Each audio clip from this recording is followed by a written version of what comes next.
കഴക്കൂട്ടത്തെ ജലദൗർലഭ്യം പരിഹരിക്കണം എന്ന് നമ്മൾ ആവശ്യപ്പെടാൻ തുടങ്ങിയിട്ട് കാലമേറെയായി.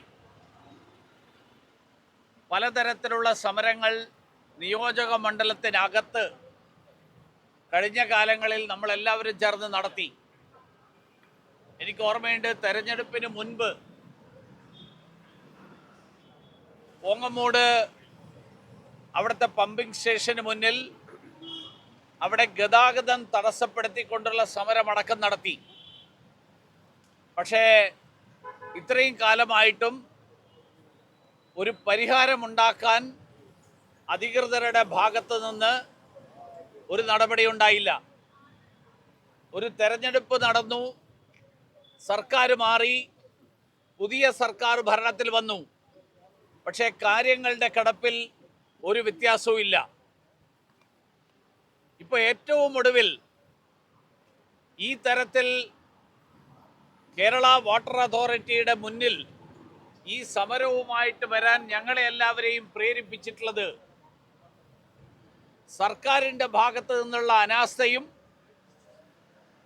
ഈ ജലദൗർലഭ്യത്തിന് കാരണമായിട്ടുള്ള അഴിമതി ഉൾപ്പെടെയുള്ള കാര്യങ്ങൾ, ഈ കാര്യങ്ങളിൽ ഒരു വ്യത്യാസവും വരുത്തിയിട്ടില്ല. സർക്കാരിൻ്റെ മാറ്റം കഴക്കൂട്ടത്തെ ജനങ്ങളെ സംബന്ധിച്ചിടത്തോളം ജനങ്ങളുടെ ജീവിതം ഒരു വിധത്തിലും മെച്ചപ്പെടുത്തിയിട്ടില്ല. അതിൻ്റെ ഏറ്റവും ഒടുവിലത്തെ ഉദാഹരണമാണ് ഈ കഴിഞ്ഞ ദിവസം പുതുകുന്ന് പമ്പിംഗ് സ്റ്റേഷനിലുണ്ടായ സംഭവം. പുതുകുന്ന് പമ്പിംഗ് സ്റ്റേഷനിലെ 2 പമ്പുകളും ഒരേ സമയത്ത് തകരാറിലായി, കേടുപാട് വന്നു. ആ പമ്പിംഗ് സ്റ്റേഷനിൽ നിന്ന് വെള്ളം പമ്പ് ചെയ്യുന്നത് വെള്ളിയാഴ്ച വൈകുന്നേരം തൊട്ട് നടക്കുന്നില്ല എന്നുള്ള വിവരമറിഞ്ഞ് ശനിയാഴ്ച രാവിലെ ആ പ്രദേശത്തെ കൗൺസിലർമാരുൾപ്പെടെയുള്ള ആളുകളോടൊപ്പം അവിടെ ചെന്നപ്പോൾ എനിക്ക് മനസ്സിലാക്കാൻ കഴിഞ്ഞ കാര്യങ്ങൾ ഒരുപക്ഷെ നമ്മുടെ സാമാന്യ ബുദ്ധിയെ വെല്ലുവിളിക്കുന്നതാണ്. അവിടെ ചെന്നപ്പോൾ അവിടെ പമ്പിംഗ് സ്റ്റേഷനിലെ ടെക്നീഷ്യന്മാർ പറഞ്ഞത് തലേ ദിവസം വൈകുന്നേരം തൊട്ട് പമ്പിംഗ് നിർത്തിവെച്ചിരിക്കുകയാണ്, കാരണം പമ്പ് തകരാറിലാണ്. ആഴ്ചയിൽ 2 ദിവസമാണ് പമ്പിംഗ് നടക്കുന്നത്. കഴക്കൂട്ടത്തെ 28 വാർഡുകളിൽ 18ഓ 19ഓ വാർഡുകളിലേക്കുള്ള വെള്ളം, ആ വെള്ളം ഈ പമ്പിംഗ് സ്റ്റേഷനിൽ നിന്നാണ് പോകുന്നത്. തിരുവനന്തപുരം മെഡിക്കൽ കോളേജിലേക്കുള്ള വെള്ളം അവിടെ നിന്നാണ് പോകേണ്ടത്. ടെക്നോ പാർക്കിലേക്കുള്ള വെള്ളം അവിടെ നിന്നാണ് പോകേണ്ടത്. അങ്ങനെ ആയിരക്കണക്കിനല്ല 10,000-കണക്കിന് ആളുകൾ ആശ്രയിക്കുന്ന പല സ്ഥാപനങ്ങളും പ്രദേശങ്ങളും, അവിടത്തേക്കുള്ള വെള്ളം പോകേണ്ടത് പുതുകുന്ന് പമ്പിംഗ് സ്റ്റേഷൻ എന്നാണ്. അവസാനം ഞങ്ങൾ അവിടെ എത്തിയതിന് ശേഷം ഈ വെള്ളത്തിൽ മുങ്ങിക്കിടക്കുന്ന പമ്പ് പ്രവർത്തനരഹിതമായതുകൊണ്ട് വെള്ളത്തിൻ്റെ മുകളിൽ നിൽക്കുന്ന മറ്റൊരു പമ്പ് ഉപയോഗിച്ച് ഭാഗികമായിട്ട് പമ്പിംഗ് തുടങ്ങി. പക്ഷേ ആ പമ്പ് തകരാറിലായാൽ പകരം ഒരു സംവിധാനമില്ല. മാത്രമല്ല ആ പമ്പിൻ്റെ ശേഷി വളരെ കുറവാണ്. അപ്പോൾ ഞാൻ അന്വേഷിച്ചു, ഇത് നന്നാക്കാനുള്ള വഴി എന്താ? അപ്പോൾ പറഞ്ഞു, ഞങ്ങൾ അറിയിച്ചിട്ടുണ്ട്. എവിടെ നിന്നാണ് വരിക? ഡൽഹിക്കടുത്തുള്ള ഗാസിയാബാദിൽ നിന്നാണ് വരിക. അവർ ഫ്ലൈറ്റിലാണോ വരുന്നത്? ഞാൻ അന്വേഷിച്ചു. അല്ല, തീവണ്ടിയിലാണ് വരിക എന്ന് പറഞ്ഞു. തീവണ്ടിയിൽ ടിക്കറ്റ് കിട്ടുമോ, റിസർവേഷൻ കിട്ടുമോ, ഇതൊന്നും അറിയില്ല. വളരെ ചുരുങ്ങിയ ദൂരേ ഉള്ളൂ, 2500 കിലോമീറ്റർ. 2500 കിലോമീറ്റർ ദൂരയിൽ നിന്ന് ഞാൻ ചോദിച്ചു, ഇത്ര ദൂരെ നിന്ന് ടെക്നീഷ്യൻ വരേണ്ട ആവശ്യം എന്താ? ഈ നാട്ടിലൊന്നും ടെക്നീഷ്യന്മാരില്ലേ? അല്ല, ഞങ്ങൾക്ക് പമ്പ് സപ്ലൈ ചെയ്ത കമ്പനിയുടെ ഹെഡ് ക്വാർട്ടേഴ്സ് ഗാസിയാബാദിലാണ്. അതെന്താ, ഈ നാട്ടിലൊന്നും പമ്പ് സപ്ലൈ ചെയ്യുന്ന ആൾക്കാരില്ലേ? അല്ല, ഈ പമ്പ് അവിടെ നിന്നാണ് വാങ്ങിയത്. എത്രയാ വില? അപ്പോൾ പറഞ്ഞു 2 ലക്ഷത്തിൻ്റെ കുറച്ച് കൂടുതൽ വരും. അങ്ങനെ 2 പമ്പ് കൂടി 4 ലക്ഷം. എൻ്റെ കൂടെയുള്ള ചില ആളുകൾ ഗൂഗിളിൽ നോക്കിയിട്ട് പറഞ്ഞു, ഇതൊരു 80,000 തൊട്ട് 1.25 ലക്ഷം വരെയാണ് വില വരുന്നത് ഗൂഗിളിലെ കണക്കനുസരിച്ച്. അപ്പോൾ ഈ 2-2.5 ലക്ഷമൊക്കെ വേറെ എവിടെ പോയി എന്ന് എനിക്കറിയില്ല. പമ്പിൻ്റെ വില തന്നെയാണോ, അതിനിടയിൽ വേറെ ആർക്കെങ്കിലും പോയതാണോ? 2024 ഡിസംബറിലാണ് പമ്പ് വാങ്ങുന്നത്. 25 ജൂലൈയിലാണ് പമ്പ് അവിടെ സ്ഥാപിക്കുന്നത്.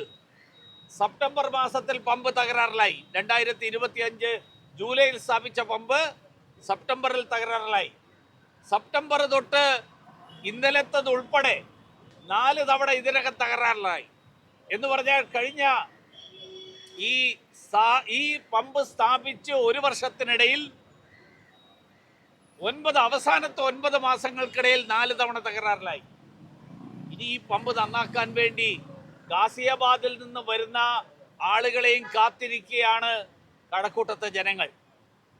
ഏറ്റവും കൂടുതൽ തിരുവനന്തപുരം നഗരം ഏറ്റവും വേഗതയിൽ വികസിച്ചു കൊണ്ടിരിക്കുന്ന പ്രദേശമാണ് കഴക്കൂട്ടം. ഏറ്റവും കൂടുതൽ പ്രാധാന്യം നൽകേണ്ട പ്രദേശമാണ് കഴക്കൂട്ടം.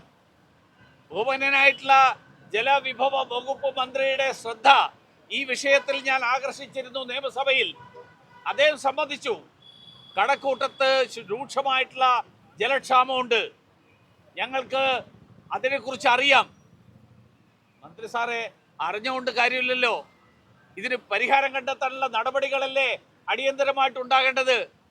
ഇവിടെയുള്ള കൗൺസിലർമാരും സാധാരണക്കാരുമായിട്ടുള്ള ജനങ്ങൾ, ഞാനും നിങ്ങൾ ഉൾപ്പെടെയുള്ള മുഴുവൻ ആളുകളും, നമുക്കെല്ലാവർക്കും അറിയാം, ഒരു പ്രശ്നം വന്നു കഴിഞ്ഞാൽ പിന്നെ പ്രൈവറ്റ് ടാങ്കറാണ്, അല്ലെങ്കിൽ കോർപ്പറേഷന്റെ ടാങ്കർ. വാട്ടർ അതോറിറ്റിയുടെ ടാങ്കർ 10,000 ലിറ്റർ അല്ലേ അർച്ചന?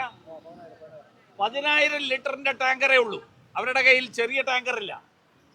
അതുകൊണ്ട് വാട്ടർ അതോറിറ്റി മെയിൻ റോഡിൽ മാത്രമേ ഓടുള്ളൂ, അകത്തെ റോഡുകളിലേക്ക് ഓടില്ല. അപ്പൊ കഴക്കൂട്ടത്തെ 3 ലക്ഷത്തോളം വരുന്ന ജനങ്ങൾ, ആ ജനങ്ങളുടെ കുടിവെള്ളം മുട്ടിക്കുന്ന സമീപനത്തിനെതിരായിട്ട് ഇവിടെ ഇരിക്കുന്ന ഇതിന്റെ മേലാളന്മാരുടെ ശ്രദ്ധ ആകർഷിക്കാൻ വേണ്ടിയിട്ടാണ് ഞങ്ങൾ ഇവിടെ ഈ സമരവുമായിട്ട് വന്നിരിക്കുന്നത്.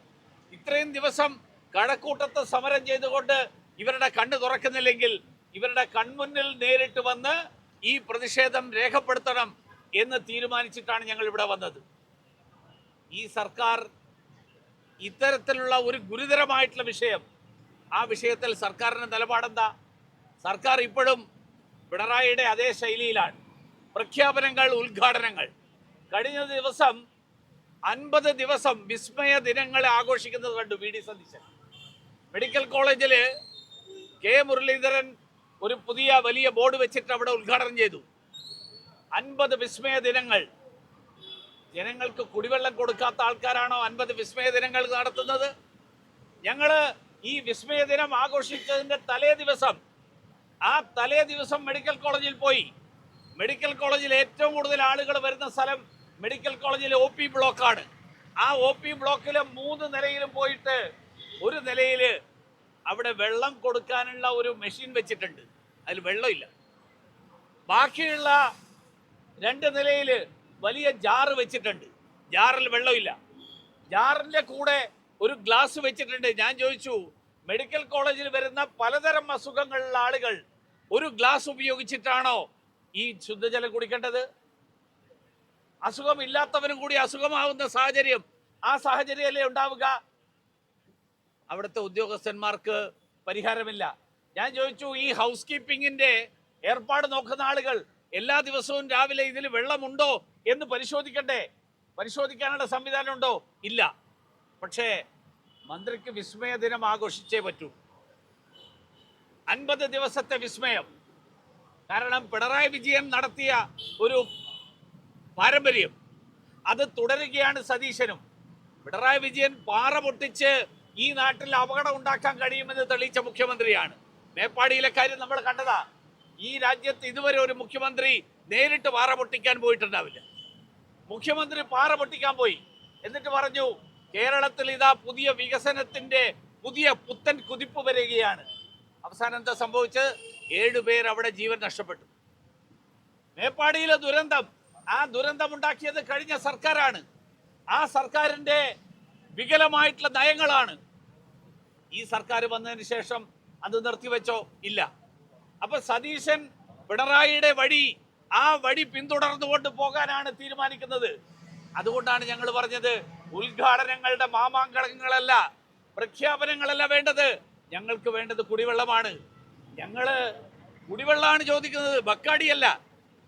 കഴക്കൂട്ടത്തെ ജനങ്ങൾക്ക് ബക്കാടി വേണ്ട, ഞങ്ങൾക്ക് കുടിവെള്ളം കിട്ടിയാൽ മതി. ബക്കാടിക്ക് വേണ്ടിയിട്ട് നികുതി കുറക്കാൻ, ബക്കാടിക്ക് വരാൻ വേണ്ടിയിട്ട് നിയമമുണ്ടാക്കാൻ ബക്കാടിക്ക് വേണ്ടിയിട്ട് നിയമസഭയിൽ അതിനു വേണ്ടിയിട്ട് നിയമം കൊണ്ടുവന്നതിന് ശേഷം ഇനി മന്ത്രിസഭ ചർച്ച ചെയ്ത് തീരുമാനമെടുക്കും. കുടിവെള്ളത്തിനെ കുറിച്ച് ഒരു അക്ഷരം മിണ്ടുന്നില്ല. ബക്കാടിക്ക് വേണ്ടിയിട്ട് നിയമസഭയിൽ എത്ര നേരമാണ് ഈ ചർച്ച നടന്നതെന്ന് നമുക്ക് എല്ലാവർക്കും അറിയാം. കടക്കൂട്ടത്തെ ജനങ്ങൾക്ക് കുടിവെള്ളമാണ് വേണ്ടത്. ആ കുടിവെള്ളം തരാൻ കഴിയുന്ന ജലസ്രോതസ്സുകളുടെ സ്ഥിതി എന്താ ആരെങ്കിലും പരിശോധിച്ചിട്ടുണ്ടോ? ഞാൻ കഴിഞ്ഞ ദിവസം തെറ്റിയാർ കാണാൻ പോയി. തോടേതാ ചളി ഏതാന്ന് തിരിച്ചറിയാൻ പറ്റാത്ത സ്ഥിതിയിലാണ് തെറ്റിയാർ. കഴിഞ്ഞ MLA അദ്ദേഹം പറഞ്ഞത് തെറ്റിയാറിൽ തെളിനീരൊഴുക്കും, തെറ്റിയാറിൽ തെളിനീരൊഴുക്കും, തെളിനീരൊഴുകുന്ന നവകേരളം ഉണ്ടാവും. അവിടെ ഞാൻ ചെന്നപ്പോ ചളി ഏതാ നദി ഏതാ തോടേതാ എന്ന് തിരിച്ചറിയാൻ പറ്റാത്ത സ്ഥിതിയാണ്. ഇതാണ് കഴക്കൂട്ടത്തെ സ്ഥിതി. അതുകൊണ്ട് ഈ സാഹചര്യം നിയമസഭയിൽ പറഞ്ഞപ്പോൾ മന്ത്രി സമ്മതിച്ചു. മന്ത്രി സമ്മതിച്ചതിന് ശേഷം ഇപ്പൊ ദിവസം 10 ദിവസം കഴിഞ്ഞു.